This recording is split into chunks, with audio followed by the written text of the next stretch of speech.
2장 14절부터 23절까지의 말씀을 함께 합독하시겠습니다. 시작. 그때에 왕의 근위대장 아리옥이 바벨론 지혜자들을 죽이러 나가매 다니엘이 명철하고 슬기로운 말로 왕의 근위대장 아리옥에게 물어 이르되 왕의 명령이 어찌 그리 급하냐 하니 아리옥이 그 일을 다니엘에게 알리매 다니엘이 들어가서 왕께 구하기를 시간을 주시면 왕에게 그 해석을 알려드리리이다 하니라. 이에 다니엘이 자기 집으로 돌아가서 그 친구 하나냐와 미사엘과 아사랴에게 그 일을 알리고 하늘에 계신 하나님이 이 은밀한 일에 대하여 불쌍히 여기사 다니엘과 친구들이 바벨론의 다른 지혜자들과 함께 죽임을 당하지 않게 하시기를 그들로 하여금 구하게 하니라. 이에 이 은밀한 것이 밤의 환상으로 다니엘에게 나타나 보이매 다니엘이 하늘에 계신 하나님을 찬송하니라.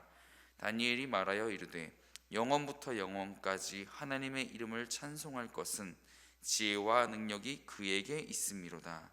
그는 때와 계절을 바꾸시며 왕들을 패하시고 왕들을 세우시며 지혜자에게 지혜를 주시고 총명한 자에게 지식을 주시는도다.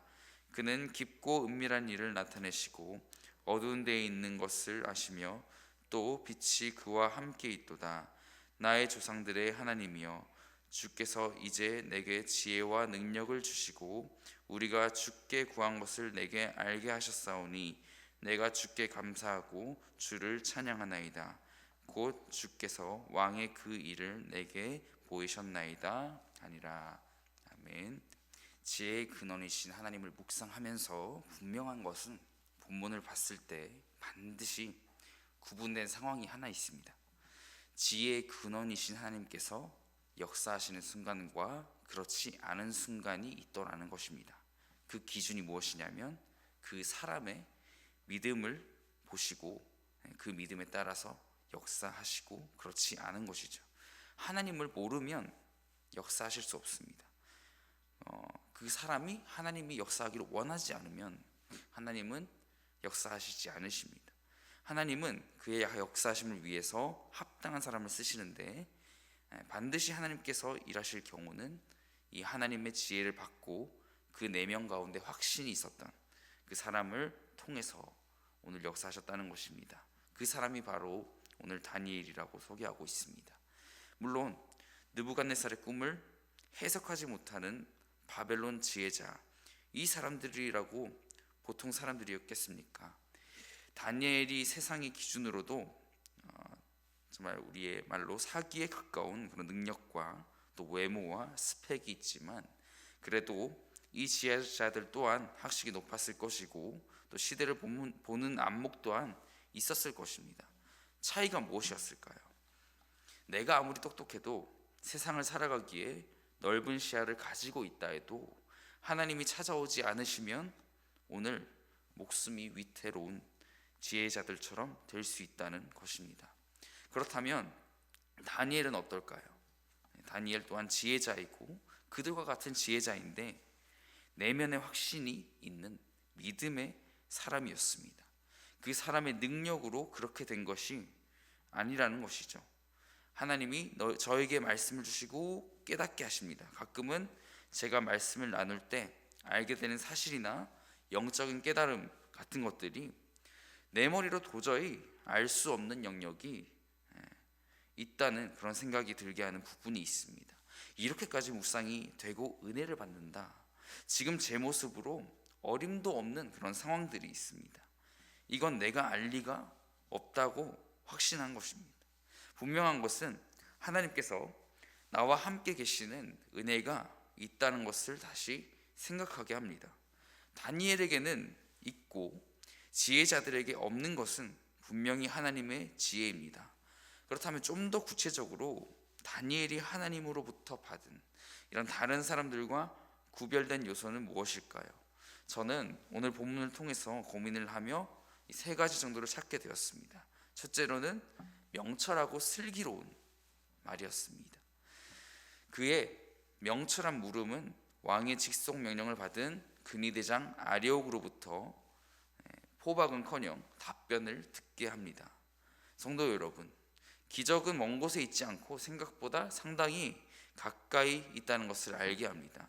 오늘 본문 속에서 다니엘에게 있는 그의 명철하고 슬기로운 말이 일으킨 기적을 볼 수 있다는 것입니다. 그에게 위기를 기회로 바꾸는 하나님의 역사심이 존재합니다. 왕의 근위대장 아리옥이 받은 명령은 앞선 전날의 본문 2장 12절과 13절을 통해서 알 수 있습니다. 제가 읽어드리겠습니다. 왕이 이로 말미암아 진노하고 통분하여 그의 꿈을 해석하지 못함으로 말미암아 진노하고 통분했습니다. 바벨론의 모든 지혜자들을 다 죽이라 명령하니라. 왕의 명령이 내림에 지혜자들은 죽게 되었고 다니엘과 그의 친구들도 죽이려고 찾았더라. 누구도 죽이려고 찾았다고요? 다니엘과 그의 친구들도 죽이려고 찾은 것입니다. 이 아리옥으로부터 답변을 듣는 것이 기적이라는 것은 이 구절을 통해서 말씀드린 이유입니다. 체포 명단에 분명히 다니엘이 포함되어 있었습니다. 그런데 그 상황에서 그의 명철한 슬기로운 말은 그의 목숨뿐만 아니라 결과적으로 다른 무고한 피가 흐르는 것을 막게 됩니다. 결과적으로 자신만 살아남은 게 아니라 다른 생명을 살리는 그런 일들이 된 것이죠. 하나님이 특별히 다니엘에게 주신 또 다른 요소가 무엇이었을까요? 둘째로 과감함입니다. 16절을 보시겠습니다. 16절을 함께 읽어보겠습니다. 다니엘이 들어가서 왕께 구하기를 시간을 주시면 왕에게 그 해석을 알려드리리이다 하니라. 이게 지금 글로 읽어서 그렇죠. 처음에 저도 그냥 글로 읽으니까 별거 없는 것 같았는데 생각보다 상당히 심각한 장면입니다. 그렇죠. 다니엘이 어디로 들어갔습니까? 왕이 머무는 그 자리에 들어간 상황입니다. 거기에 왕 혼자 있습니까? 아닙니다. 함부로 여기가 어딘지도 모르거나 영문도 모른 채로 왔다가는 즉결 처형이 될 수도 있는 그런 살벌한 상황 가운데 다니엘에게 있었던 것은 과감함이었습니다. 그리고 그 안에 첫 번째 명철하고 슬기로운 말이 동반되었습니다. 사자굴이 굳이 사자가 있어서 사자굴이 아닐 것입니다. 다니엘에게 사자굴은 다리오 왕일 때 그때 처음 만난 것이 아닐지도 모릅니다. 여기서부터 있는 자신의 내면 확신, 하나님은 구원하는 분이시라는 것, 지혜뿐만 아니라 모든 것의 근원이시라는 그 믿음이 그에게는 죽음이 될 수도 있는 그 자리에서 오히려 기회를 만들게 한 것입니다. 다시 16절입니다. 다니엘이 들어가서 왕께 구하기를 시간을 주시면 왕에게 그 해석을 알려드리리이다 하니라. 그 후에 다니엘이 한 일이 있습니다. 과감하게 왕에게 시간을 얻어낸 것으로 그치지 아니하고 그와 함께하는 세 명의 친구 하나냐와 미사엘과 아사랴에게 이 일을 알려서 하나님께 기도하도록 중보기도를 요청한 것입니다. 그의 과감함이 처형의 연기라는 것을 얻어냈지만 정말 처형이 연기되는 것으로 끝나는 것이 되지 않도록 다니엘은 철저히 하나님께 기도합니다. 그리고 혼자 기도하지 않았습니다. 하나님은 나를 통해서만 역사하셔야 된다는 법이 없죠. 또한 다니엘이 그걸 알았기 때문에 친구들에게 함께 기도할 것을 요청한 것입니다. 그 응답은 밤의 환상으로 나타났고 그 다니엘의 말이 이어집니다. 결국 어떤 고백을 하게 할까요? 20절입니다. 같이 읽어보겠습니다. 다니엘이 말하여 이르되 영원부터 영원까지 하나님의 이름을 찬송할 것은 지혜와 능력이 그에게 있음이로다. 아멘. 수많은 지혜자들이 바벨론에 존재했지만 참 지혜자가 되신 여호와 하나님을 믿은 이 네 사람으로 인해서 그들의 생명이 건져진 이야기가 오늘 본문 말씀입니다. 믿었다는 것은 다니엘에게 그리고 이 세 명의 친구 하나냐, 미사엘, 아사랴에게 있어서 당연히 그 행위와 노력이 따라왔습니다. 물론 노력했습니다. 그러나 하나님께 기도를 했다는 것은 그들 스스로 한계를 알았다는 것을 의미합니다. 친히 하나님의 계획과 섭리를 보여달라고 구한 것이죠. 그들은 하나님을 어떻게 인정하고 살았을까요?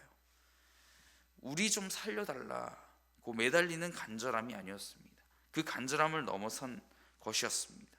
소망이 없는 포로로 잡혀온 유다 청년들의 모든 생명, 또 미래 인간의 나라와 그 왕에게만 달려있다고 매일같이 맹세하게 만드는 그 시대 속에서, 그 바벨론의 시대 속에서 나는 언약 백성이고 택하신 족속이니 내가 이곳의 기준으로 살지 않겠다고 고백한 것입니다. 나 살겠다고 하나님께 나는 살려주세요, 다른 사람 다 죽어도 나는 살려주세요 한 게 아니라 생존과 성공을 오직 여호와의 하나님의 절대 주권에 맡긴 것입니다. 그런 이 세 사람들에게, 이 네 사람들에게 어떻게 다른 사람이 꿰뚫어 볼 수 없는 그 하나님의 비전을 주시지 않을 수 있겠습니까? 그 비전을 받은 다니엘과 이 청년들은, 하나냐, 미사엘, 아사랴, 다니엘, 이들은 모든 생명이 인간 나라의 왕에게 달려있다는 겁박에 굴하지 않는 그러한 믿음이 있다는 것입니다. 그 믿음을 기초로 하나님께 기도하니 이 영적인 전쟁에서 승리를 준비하는, 응답을 기다릴 뿐만 아니라 승리를 준비하는 하나님의 사람들이 되고 있는 것입니다. 하나님께서는 이렇게 친히 다른 사람이 볼 수 없는 그의 비전을, 당신의 비전을 보여주셨습니다. 다른 사람에게서 찾을 수 없는 다니엘에게 있었던 마지막 요소를 보며 말씀을 마무리해 보겠습니다. 바로 겸손함입니다. 21절 말씀입니다. 그는 때와 계절을 바꾸시며 왕들을 패하시고 왕들을 세우시며 지혜자에게 지혜를 주시고 총명한 자에게 지식을 주시는도다. 인간 나라의 왕이 절대적이라 말하는 자들을 향해 일침을 날리면서 22절 말씀입니다. 그는 깊고 은밀한 일을 나타내시고 어두운 데에 있는 것을 아시며 또 빛이 그와 함께 있도다. 이런 다른 사람이 볼 수 없는 비전을 받은 자만이 할 수 있는 찬양이며 고백인 것입니다. 23절을 같이 한번 읽어볼까요? 시작. 나의 조상들의 하나님이여, 주께서 이제 내게 지혜와 능력을 주시고 우리가 주께 구한 것을 내게 알게 하셨사오니 내가 주께 감사하고 주를 찬양하나이다. 곧 주께서 왕의 그 일을 내게 보이셨나이다 하니라. 아멘. 다니엘은 조상들의 하나님을 기억하는 그 전제하에 자신에게 은밀한 일들을 나타내심을 높여드린 그 겸손함이 있었습니다. 사랑하는 성도 여러분, 이로써 말씀을 맺습니다. 오늘 하루를 이런 다른 사람과 구별되어 나타난 하나님의 사람 다니엘에게 있는 이 명철함과 과감함과 그리고 겸손함까지 여러분에게 있기를 간절히 소망합니다. 기억하시기 바랍니다. 진정한 그리스도인은 바벨론과도 같은 오늘날의 세상 문화 속에, 모든 악함을 포함한 이 세상 문화 속에 진리의 싸움을 하는 사람인 것입니다. 기도하시겠습니다. 이 시간 기도하실 때 이 말씀을 통하여서 역사하실 오늘 하루 나의 삶을 놓고 기도하겠습니다. 공동기도 제목과 함께 나아가시겠는데요, 어제는 목요 블레싱이 은혜 가운데 성료되었습니다. 이어지는 그 주의 블레싱 가운데 영혼들이 나오게 하소서라고, 또 진행되어진 모든 이 사역 가운데 한 영혼이 돌아오는 역사, 모든 영혼이 하나님을 바라보는 그 역사를 허락해달라고, 또 이제 이어지는 복음을 계속해서 전하시는 또 담임 목사님과 교육자분들, 또 전도팀, 그리고 예수님을 만나고 그 사역에 동참하는 우리 성도님들, 주님께서 선하게 이끌어 달라고 이 시간 함께 기도하며 나아가시겠습니다.